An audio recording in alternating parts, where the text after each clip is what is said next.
Pozdrav svima, ko prati kanal zna o čemu se radi. Novi projekat je prepravka inverter klime u toplotnu pumpu.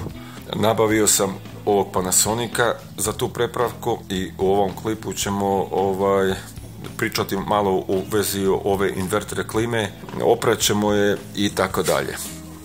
U ovom klipu to planiram da uporedimo ovog Panasonica 12 sa ovom klimom 12 koji je pratio prošli klip, tačno zna o čemu se radi, što je rasklopljena i tako dalje. Imam još jednu stavku da dodam što se tiče ovog Panasonica. Panasonic ima, kao da kažem, jednu manu. Kad se upali radi perfektno, ali dešava se posle nekog vremena da se sam ugasi.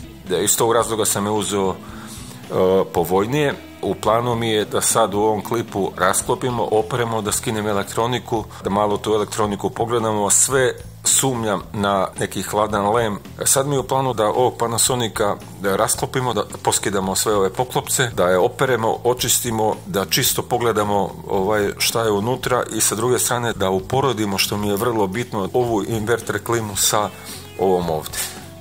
Vidjet ćete razliku iz razloga što vizualno sad, ne znam da li se vidi ovdje na kameri, je 12, ova je za 30 cm manja.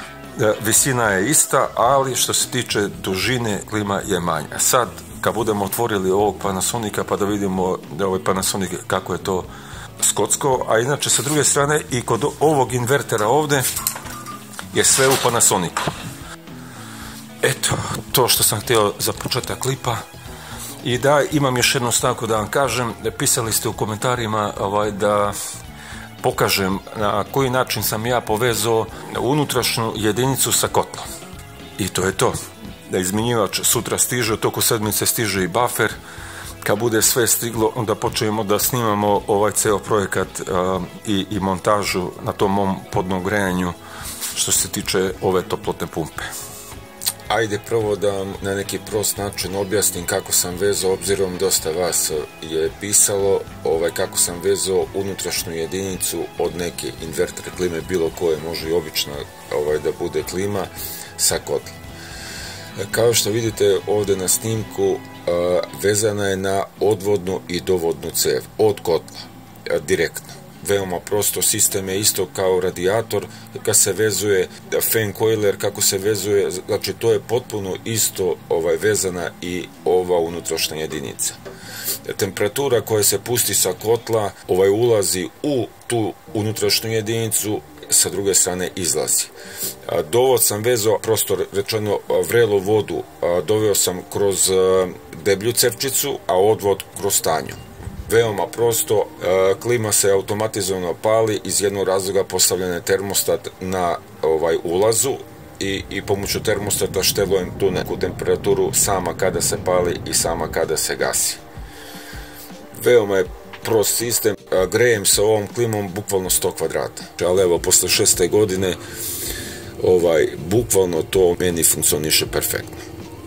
Što se tiče toga, ako vas još šta dodatno zanima, slobodno napišite komentar, u sljedećem klipu ću i to snimiti. I to je to. Vraćamo se na Panasonic, idemo dalje.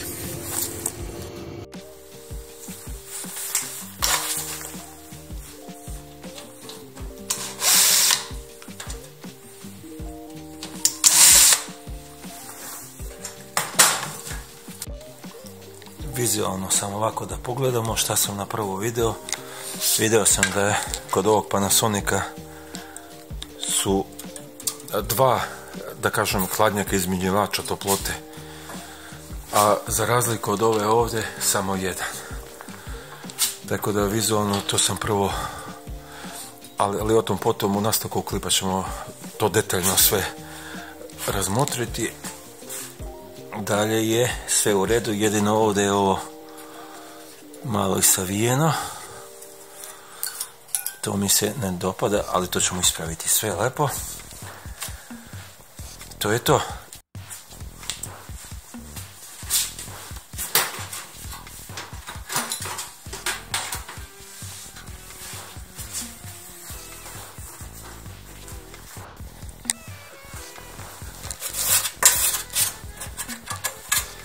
to ćemo sve oprati.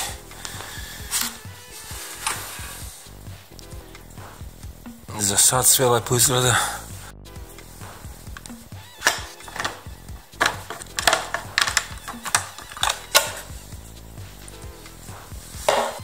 Drugari, skinuo sam ja ovo sve. Evo, šta sam htio da snimim? Htio sam da snimim da čisto uporedimo ovu 12-icu Panasonicovu i inverterom 12. Prvo da vidimo kompresor. Što se tiče Panasonic inverter klime, znači Panasonic, Japanac pravi, nema nigdje, što ja kažem, made in Kina. Eto, mora da ispravljam ruke, da zamastim. Evo ovako, da uporedimo, znači, evo ovako. Ovo je Panasonic DC motor, da, i ovaj je 220. I šta sam ovdje primetio? Primetio sam da je ovdje made in Kina. Evo, kao što vidite, Panasonic made in Kina, DC motor 220, od ovoga je Panasonic DC 220, znači, i šta se primećuje, ne znam da li može da se vidi, kompresor je mnogo veći za razliku od ovoga ovdje. Znači, ako se vidi na kameri, ne znam koliko se vidi, sad sam osjekao poklopce sve, ali stope, evo možete da vidite stope ovdje, kolike su stope, a kolike su ovdje stope. Sa druge strane, ovaj kompresor mi je mnogo kvalitetniji, vizualni izgled, da kažem spoljašnji izgled, je mnogo kvalitetniji za razliku od ovoga ovdje. Šta hoću da kažem? Pogledajte ovako. Dva, da kažem, izmenjivača ili kondenzatora ili hladnjaka, dva komada kod Panasonica. Inverter kod ovog ovdje jedan jedini.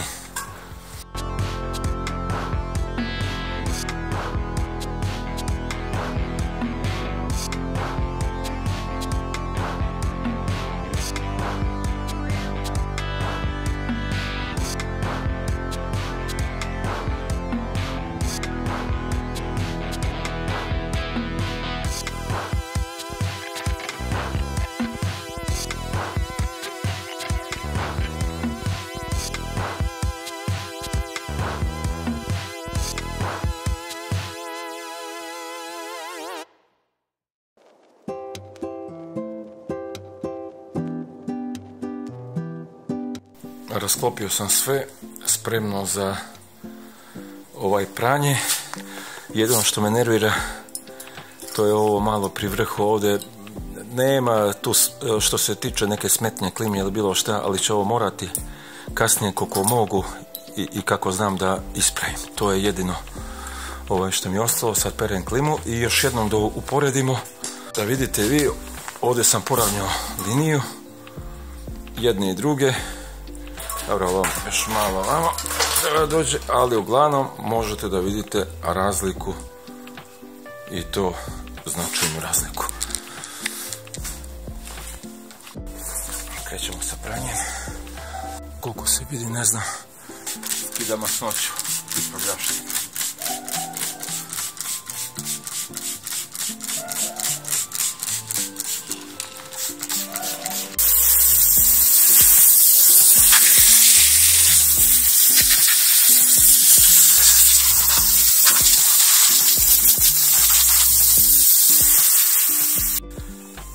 Sve sam oprao, sve je bukvalno kao novo.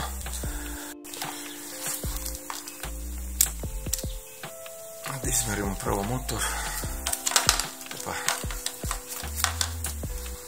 da vidimo da li je motor ok ili nije. Mislim ok, ne može to tačno da se zna, ali ako su namoti između tri faze slični ili isti, onda u tom slučaju bit će motor dobar. Sad kak je kompresor, to ćemo vidjeti kad budemo upavljali, ali ja mislim da je to sve ok. Ništa, znači i idemo da merimo.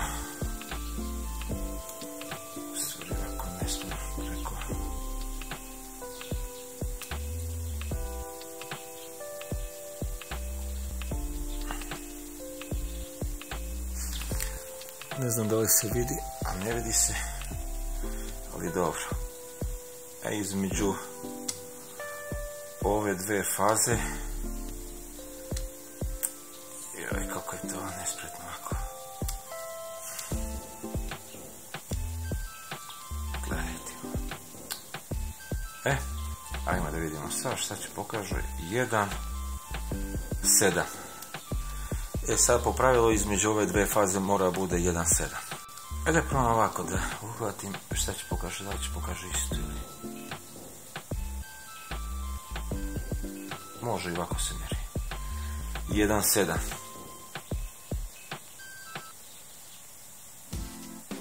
I 1,7 i između plave i žute treba bude 1,7. 1,7. Evo ovako, skinuo sam elektroniku. Što se tiče elektronike, vizualno ne vidim ništa, kondenzatori su ok. Šta sam primetio, sad ne znam koliko se vidi, tranzistor ili kolo, šta je ovo ovdje, nemam pojma, silikonom je nešto mazano, da li je to fabrički ili je neko to skidao, ali po lemovima, znači kako su lemovi urađeni, fabrika radila. Tako da ajde da idem na neku varijantu da je ovo fabrički. Kao prvo šta radim, mjerim osigurače. Znači mjerimo osigurače, bar ja tako radim, nisam ja neki stručnjak ili elektroničar. Radim primitivno, ali do sad sam ovih ploča, ne konkretno ovih, nego nekih drugih uređaja popravio baš dosta. Osigurači su dobri. Što se tiče ploče, sve sam izmerio, bukvalno svaki detalj. Skidao sam i kondenzator i šta nisam, tranzistore ove ovdje nisam skidao, ali sam merio ove nogice. Sve sam izmerio i po meni je ova ploča potpuno ispravna. Tako da montiramo mi ovo, sklapam ja ovu klimu, idemo dalje. Polako sklapam klimu, elektroniku, još malo ću nešto pogledati, izlovao sam dobro kompresor i to je sve super, sada je klima bukvalno ko nova. Sve je odrađeno u kompletu. Još jednu stvar da vam kažem, dok sam sklapao klimu, stigao mi izmjenjivač toplote. Tako da izmjenjivač je stigao, sad smo malo kompletniji, 30 rebara, a dimenzije su, samo da nađem metar, samo 1 sekund da se ovdje skockam s ovom kamerom. 75, freon voda je izmjenjivač, marka odlična, 31. 31 puta 70, platio sam ga vrlo povoljno, tu sam dobro prošao, to je bit će klip kad budem završio ceo projekat, pa poslije toga ću i cene i gdje sam kupio i tako dalje.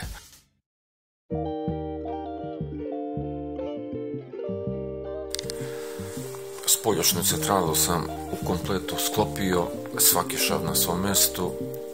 Što se tiče elektronike, po meni elektronika je ok, što se tiče ostalih stvari je ok, što se tiče kompresora, to jest motor u kompresoru je ok, kakav je kompresor ne znam, ali mislim da je sve to dobro. Klima je mnogo malo radila, ali sa druge strane kad se bude pustilo u rad, poslije ćemo vidjeti i što se tiče kompresora i što se tiče elektronike, iako je potrebno mjerit ćemo poslije elektroniku pa vidjet ćemo tu celu situaciju, ali uglavnom za sad što se tiče spoljašnje centrale po meni je potpuno ispravna. Puno je freona, R32 je freon u pitanju, tako da kada budemo vezali i kad budemo upalili CO sistem, pa ćemo tad ispitati tačno da li je šta ispravno i postaje mnogo lakše da se otkrije neki kvar. Želja mi je da opet idem na onu varijantu kao u prvom klipu što sam rekao, da ipak Arduino mi vežemo, vrlo je to povoljna igračkica, ali možemo da vežemo dosta senzora gdje ćemo preko touch screena, displeja od 7 inča kontrolisati celu klimu. Mnogo nam je lakše i za test i da eksperimentišemo sa temperaturama i tako dalje, tako da vezat ćemo ipak Arduino na CO sistem, pa ćemo vidjeti da li se isplati ovaj sistem grejanja ili ne. Za ovaj klip je dovoljno, oprali smo, sredili smo spoljašnju centralu. U sljedećem ćemo skidati motor od ventilatora, elektroniku od unutrašnje i onda polako vezujemo cevi, postavljamo spoljašnju centralu i vidjet ćemo šta će dalje. Eto, to je to za sada. Očekujem sljedeći klip da izađe za par dana. Pozdrav svima!